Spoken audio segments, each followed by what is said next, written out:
how is the use of data changing sales workflows? Well, it's, people say the words digital transformation and it's become a bit trite, but when you think of the way sales happened, say 20 or 30 years ago, the only thing that happened digitally might have been that sellers would go and manually type some things into the CRM maybe once a week before they left for the weekend. Now, a lot of sales are happening digitally, and all that data is being collected and analyzed and used to help that seller and the selling team go and be more effective.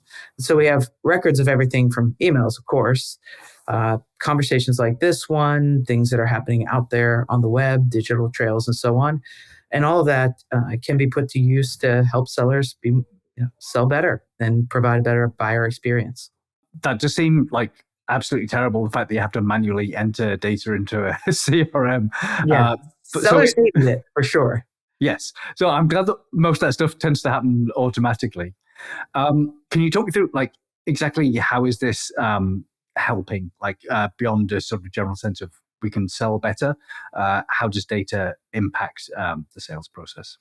Yeah, to think about that, you have to realize that sellers are now usually working with many companies at once, many buyers, and those buyers usually have many different people on the buying committee. And I'm talking here about B2B sales typically. So companies like manufacturers that are selling to other companies, software companies, services, and so on. And so the seller's managing a lot of information.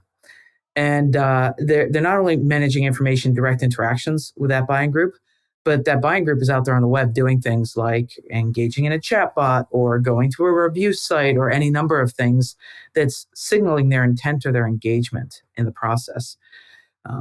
So sellers have more information to manage than today.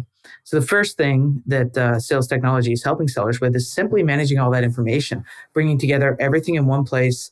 It's Salesloft, we bring into an area called rhythm, and we prioritize the most important actions based on how big an opportunity is or how hot a lead is.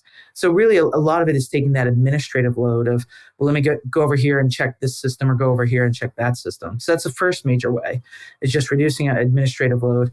When you do that, sellers can use their time more effectively. And ostensibly, you've hired people to sell because you think there's some kind of a human job in there, right? I sometimes say if it could be e-commerce, it would be e-commerce at this point. But in a large sale where the buyer may be making a big bet on a product or a company, you want somebody who can form a relationship, establish trust, guide through complexity, help the buyer understand their own needs. And so the seller can actually apply themselves to those jobs much more completely if they're not running around looking at various inboxes and things. And in fact, some analysts like Forrester have estimated that today's seller spends about 75% of their time doing that administrative stuff, and about 25% of their time or a quarter of their time with actual buyers. And that seems bad, right? And meanwhile, buyers don't have a great experience. And so by bringing all this information together, you can do things like review a meeting later, or even just get automated AI-generated, automatically generated action items from that meeting that go straight to the seller and help them send a follow-up, for example. And so sometimes we think about what does a human need to do and what does a computer need to do?